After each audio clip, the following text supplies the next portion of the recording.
The purpose of this video is to provide information on the surgical protocols normally adopted in operating theatres, adapted to the problems of ambulatory surgery. The particularly high risk of contamination during surgical operations has been demonstrated in numerous studies.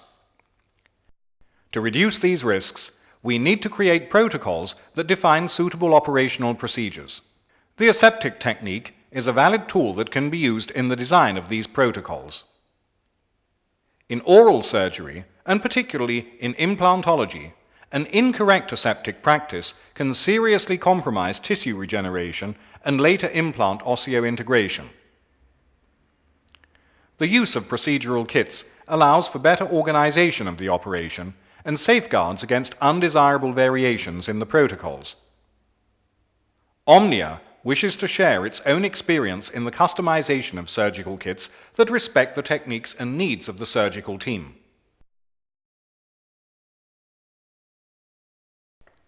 The ideal surgical team should comprise at least the following: one doctor, one sterile assistant, one non-sterile assistant. Prior to the operation, we need to verify the tasks of each operator. Using aids such as the decontamination mat or overshoes, we can limit the bacterial load in the surgical environment. The first phase involves the scrupulous cleaning of the working environment. A suitably protected assistant, wearing a mask, cap, goggles, and disinfecting gloves, removes everything from the dental chair and the work surfaces that is not required during the operation. All surfaces are then cleaned and disinfected using suitable products. The various parts of the dental chair are covered with waterproof, disposable protective materials that act as a barrier. This operation allows us to drastically reduce the risk of cross-contamination. Once the disinfection procedure is completed, the kit is opened. Wearing a fresh pair of gloves, the non-sterile assistant checks the kit packaging for damage. She checks the expiry date and any other warnings on the package. This information must be noted on the operation record sheet. The assistant checks that the kit contains all the necessary equipment and materials to carry out the operation. Any missing items must be added at this point. Having completed this check, the assistant removes the surgical kit from the package and uses the tabs to unfold the second wrapping. The assistant then puts on the garments required by the specific protocol. Having removed any rings and bracelets, she then proceeds to wash her hands using ordinary detergent soap. Using a scrubbing sponge, she disinfects her hands, under the nails, and her forearms. The purpose of this procedure is to reduce the resident bacterial load. This cleaning procedure follows a set sequence: fingers, palm, wrist, forearm up to 5 centimeters from the elbow for a minimum of 2.5 minutes per hand. The hands must then be rinsed, keeping them raised above elbow height.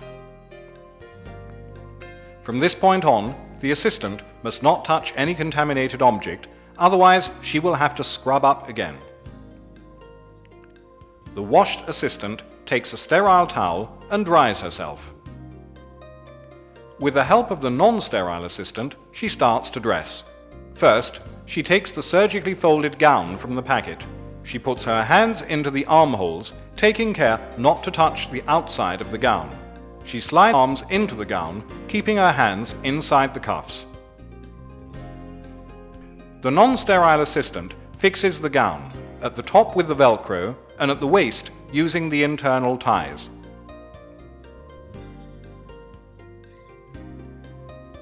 Having taken the gloves from their wrapper, the assistant puts them on by herself. Specific techniques prevent accidental contamination. Then, with the help of the non-sterile assistant, she fixes the gown with the external ties. From this point on, the assistant is considered sterile and must not touch any non-sterile object. The next phase involves isolating the working environment using sterile protections designed specifically to cover the various surfaces. Using the surgical kit, the sterile assistant isolates the myo table and the delivery unit using the special cover. The cover is folded in such a way as to be handled also by non-sterile staff if needed. Using a suitably sized waterproof drape, she covers the serving table and the cuspidor unit. The cloth is adhesive to avoid accidental movements during the operation.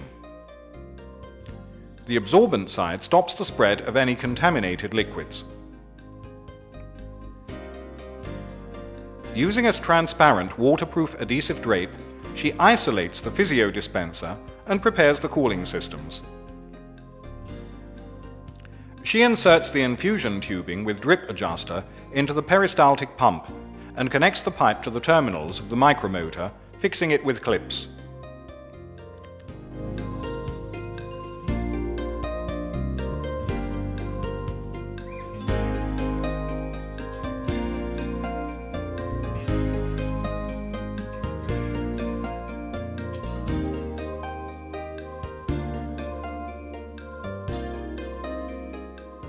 Additional cooling systems, such as the Omni irrigator, can integrate the traditional systems, provided these are equipped with suitable couplings.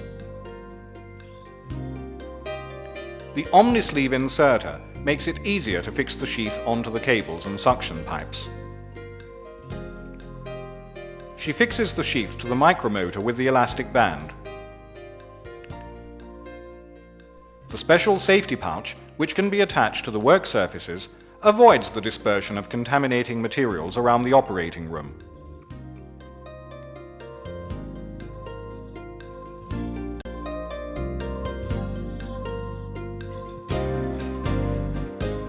The lamp handles are isolated using special adhesive covers. And finally, the instruments needed for the operation are laid out. We can now proceed with the preparation of the patient.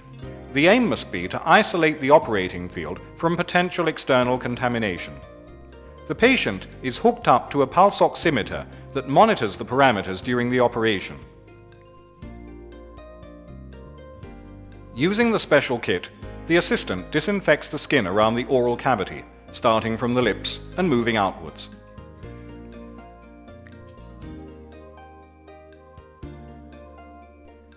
The second assistant and the doctor proceed to wash their hands and dress. Having completed the hand washing and drying procedure, the preparation is completed with the assisted dressing of both assistant and doctor. In this case, the sterile assistant fully unwraps the gown, allowing the other operator to put his hands in the gown arms and out at the cuffs. The already sterile assistant also helps with putting on the gloves and closing the gown.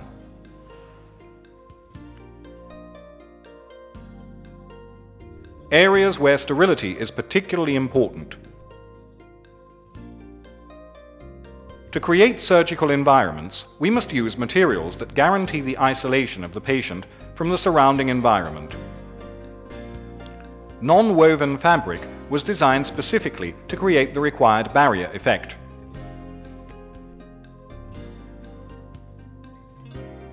It is absorbent and waterproof, water repellent and transpiring. The patient can be isolated using different techniques according to the requirements of the surgical team. Operating field with 2 drapes with adhesive U-shaped slot. The drape is placed over the patient's chest and unfolded towards his feet.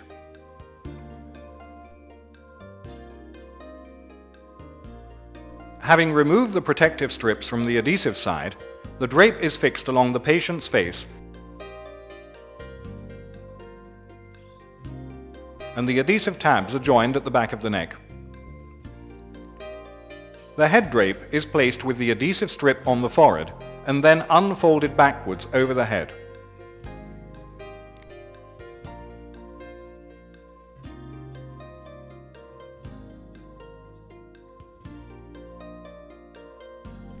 In this case, the patient's nose and eyes remain uncovered. Extraoral bone grafts. If the operation involves extraoral bone grafts, drapes with specific holes can be used to isolate the required area in the best way.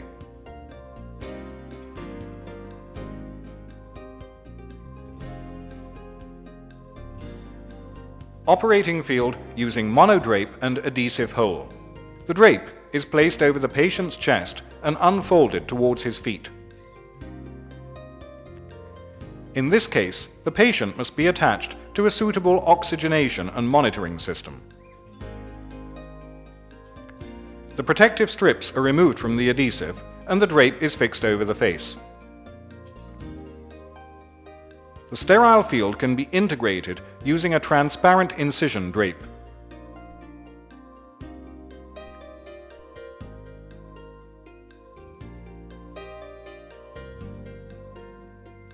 Once the patient is completely prepared, the disposable suction system is connected.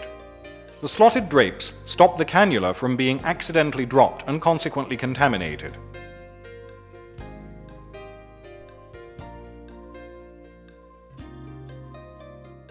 If required, autolog bone collection filters can be applied to suction systems that have special Lure fittings.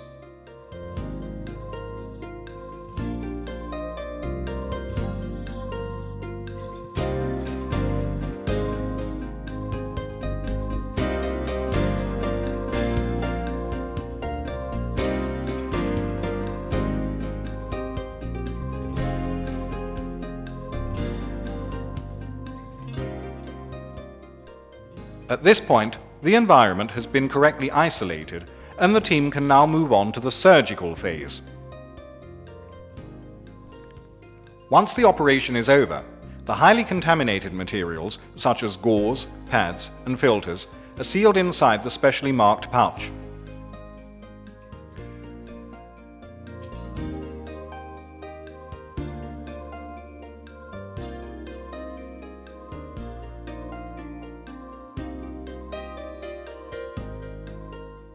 The patient drape is folded up towards the inside to avoid staff contact with the contaminated side. The same procedure is used for undressing the operators.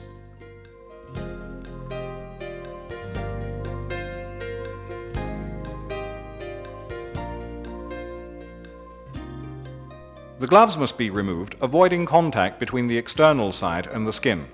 The mayo cover may be used as a waste disposal bag for drapes, gowns, and gloves. The procedures shown are simple guidelines.